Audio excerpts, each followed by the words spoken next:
Cara, você sabia que tem um kaiju tão forte que quase resetou a vida na Terra? É bem bizarro, né, mano? Eu tava dando uma olhada nos arquivos de Círculo de Fogo e eu decidi que hoje eu vou te mostrar quem são os 7 kaijus mais letais. Fala, meu querido, eu sou o Gabriel, mano, tudo beleza? O pessoal sempre debate que kaiju causou mais estrago, mas você sabia que existe um cálculo exato pra isso na lore? No caso, é a escala Serizawa. Ela mede a toxicidade, o tamanho e o nível de destruição real de cada criatura antes mesmo dela sair da água. E o primeiro colocado da lista é tão absurdo que fez os computadores da base entrarem em colapso. Agora bora pro vídeo que eu te mostro lá. Pra abrir a lista, nada mais justo que colocar o Trespasser na 7ª posição. Se você assistiu ao meu vídeo sobre o primeiro kaiju, você sabe que ele é o monstro que inaugurou a categoria 1. A real é que a escala Serizawa nem existia quando ele atacou no dia K, em agosto de 2013. E talvez você pense que uma categoria inicial não representa um perigo tão grande assim, mas os registros do dia K provam o contrário. O arquivo oficial do Corpo Defesa Pan-Pacífico registra que ele tinha incríveis 92 metros de altura e pesava 2.700 toneladas. O grande diferencial anatômico do Trespasser e o motivo dele ter causado tanto estrago é a estrutura do crânio dele. Essa criatura possui uma crista óssea gigantesca que lembra muito a lâmina de um machado, com uma densidade molecular tão alta que funcionava como um escudo natural impenetrável contra a nossa artilharia pesada. Quando o Trespasser pisou em São Francisco, a humanidade não fazia ideia do que estava enfrentando. Os tanques de guerra, os mísseis guiados e os caças não causaram quase nenhum dano na pele espessa dele. Pra você ter uma noção da resistência dessa coisa, o exército norte-americano e britânico levou 6 dias corridos de bombardeios interruptos para poder derrubar a criatura. E no fim das contas, eles tiveram que usar 3 ogivas nucleares táticas para poder finalizar o trabalho. O Trespasser entra aqui no nosso ranking porque ele destruiu as cidades de São Francisco, Sacramento e Oakland sozinho e ensinou da pior forma possível sobre o sangue azul dos kaijus. E só relembrando, mano, quando um monstro desse sangra ou morre, a química do corpo reage com oxigênio, criando uma fumaça altamente corrosiva que polui o ar, o solo e contamina a água por décadas. E fora isso, ele inaugura a guerra, Ele foi o paciente zero da ciência dos kaijus e obrigou os líderes mundiais a criarem o Projeto Jäger. Avançando para o nosso 6º lugar, o nível de ameaça sobe de forma assustadora com o Knifehead. Ele já entra na categoria 3, cara, medindo 96 metros de altura e já aviso, cara, que o peso dele é considerado inconsistente, porque de acordo com o livro Homem, Máquinas e Monstros, o Knifehead pesa 2.700 toneladas. Mas em Círculos de Fogo e na sua novelização, o Knifehead pesa 8.700. O fato é que, independente do peso, ele representa uma virada de chave gigantesca na lore. Mano, até o ano de 2020, os pilotos de Jägers e os cientistas achavam que essas criaturas eram apenas animais gigantescos, até o Knifehead aparecer e provar o contrário na costa do Alasca. Os precursores, a raça alienígena que cria esses monstros, desenharam o Knifehead com um propósito muito claro: destruir Jägers. O focinho dele, em formato de lâmina afiada, possui uma estrutura projetada especificamente para perfurar as blindagens de titânio dos nossos robôs. Durante a luta contra o Gypsy Danger, esse kaiju usou uma tática de combate que chocou os generais. Ele escondeu a própria assinatura térmica debaixo da água gelada. Ele fingiu que estava morto após levar um tiro de plasma e esperou os pilotos abaixarem a guarda. Em um movimento extremamente rápido e calculado, ele pega o Gypsy desprevenido, e mira diretamente no Con Pod. Antes dele ir de arrasta para cima, ele consegue arrancar o braço esquerdo do Gypsy, arrancar parte do Con Pod e acabar com Yancey Beckett,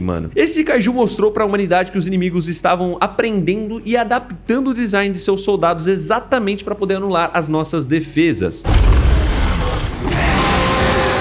No 5º lugar, a gente entra na linha de frente dos monstros de categoria 4, com o Leatherback. Esse aqui é um verdadeiro tanque, tá, mano? Ele tem muito músculo e sua carapaça é muito rígida. O Leatherback tem 81 metros de altura, só que o que assusta mesmo é a constituição do corpo dele, pesando 2.900 toneladas. O design e a movimentação dele lembra muito um gorila, com braços gigantes que ele consegue usar para poder golpear os Jägers e arremessar estruturas de aço maciço, como se fossem totalmente leves. A pele dele é de descrita nos livros e quadrinhos oficiais como um couro incrivelmente grosso, capaz de absorver impactos diretos e tiros de canhão sem sofrer lacerações graves. Mas o motivo real de eu colocar o Leatherback na quinta posição não é pelo peso dele, cara, e sim o órgão especial que ele carrega nas costas. Como os precursores perceberam que os Jaegers mais modernos dependiam de circuitos digitais e painéis nucleares complexos, eles cultivaram um gerador de pulso eletromagnético dentro do corpo do Leatherback. Imagina você lá, pilotando uma máquina de milhares de toneladas na costa de Hong Kong, e de repente o monstro emite uma onda de energia que frita absolutamente todo o seu sistema elétrico do robô, desligando os motores, as armas e o suporte de vida. Foi exatamente isso que ele fez com o Striker Eureka, que era o Jaeger mais rápido e letal do mundo naquela época. O Leatherback consegue anular a tecnologia humana, tornando-se um oponente quase impossível de se vencer no combate corpo a corpo, caso o seu Jaeger não seja analógico. Logo em seguida, ocupando o nosso quarto lugar, temos a parceira inseparável do Leatherback na Batalha de Hong Kong, a Otashi. Essa é, sem dúvidas, uma das criaturas mais mortais e assustadoras do primeiro filme. A Otashi também é classificada como categoria 4, medindo 63 metros na sua postura quadrúpede, com um peso muito otimista, ficando na casa das 2.690 toneladas. Se o Leatherback funciona como uma artilharia pesada, a Otashi foi desenhada para ser a assassina furtiva, mano, e bem calculista. E eu te garanto que a inteligência e a malícia que essa criatura demonstrou em combate estavam muito acima de qualquer registro anterior. Ela possui uma bolsa na garganta capaz de cuspir um jato de ácido extremamente corrosivo. E cara, o lore oficial explica que esse ácido não é comum. Ele foi desenvolvido na fenda para poder derreter especificamente a liga metálica reforçada que protege os Jaegers. Você percebe o estrago quando ela simplesmente derrete a blindagem frontal do Shadow Alpha em questão de segundos, inutilizando o robô mais resistente da Rússia. Além disso, ela tem uma cauda com garras na ponta que funcionam como um alicate industrial. E como se não bastasse todo esse arsenal, ela escondia um par de asas gigantescas, capazes de carregar o peso de um Jaeger até a estratosfera. O detalhe mais tenebroso é que a Otashi estava carregando um filhote no ventre, provando que os alienígenas estavam testando a viabilidade de colonizar a Terra e produzir essas feras aqui mesmo.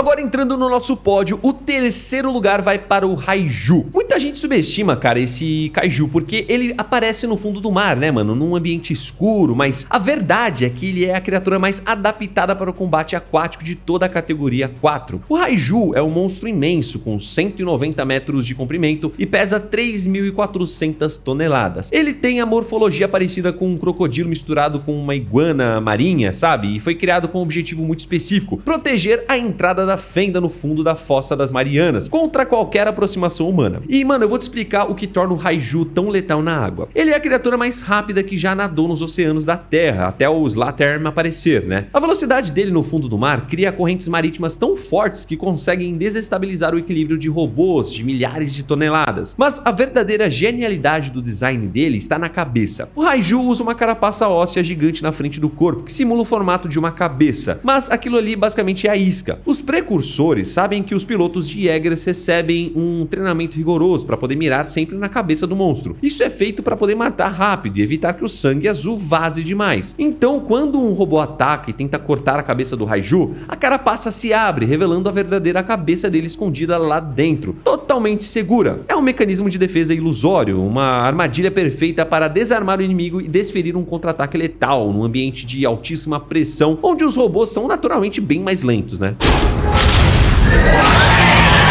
Nosso segundo lugar pertence a uma verdadeira lenda nos arquivos da lore, o Slattery. Esse foi o primeiro monstro de categoria 5 a cruzar a fenda na história de toda a guerra. O nível de deslocamento de água e a emissão de radiação do Slattery foram tão colossais que os monitores da base literalmente piscaram avisos de erro antes de confirmar a categoria dele. Ele mede impressionantes 181 metros de altura e pesa absurdos 6.750 toneladas. Só que a gente fica na dúvida, mano, porque em uma entrevista para uma revista japonesa, o Paul Jacopo afirmou que o comprimento do corpo do Slattery é superior a 900 pés, papo de uns 274,32 metros. O Slattery não ataca como as criaturas menores, né, cara? Os livros do filme deixam muito claro que ele funciona como um general, coordenando os outros monstros em batalha e demonstrando uma percepção avançada do campo de guerra. A anatomia do Slattery foi esculpida para a aniquilação completa de qualquer estrutura pesada. O crânio crânio dele possui uma formação de coroa extremamente grossa, que serve como um ariete natural contra blindagens de titânio. Porém, a arma principal dele são as 3 caudas pontiagudas nas costas. Elas conseguem girar em altíssima velocidade, como brocas industriais, e são capazes de atravessar o chassi do Striker Eureka, cara, de lado a lado em um piscar de olhos. Mano, pra você conseguir entender a resistência surreal de um categoria 5, eu preciso te lembrar do evento na Fossa das Marianas. O Striker Eureka detonou uma ogiva termonuclear de 1,2 megatons a uma distância curtíssima dele. Qualquer material conhecido teria virado pó instantaneamente com o calor e a pressão dessa explosão. O Slater não só sobreviveu à explosão nuclear direta, como continuou ativo e perigoso o suficiente para poder atacar o Gypsy Danger poucos minutos depois. A densidade celular desse bicho desafiou toda a física moderna naquele exato momento.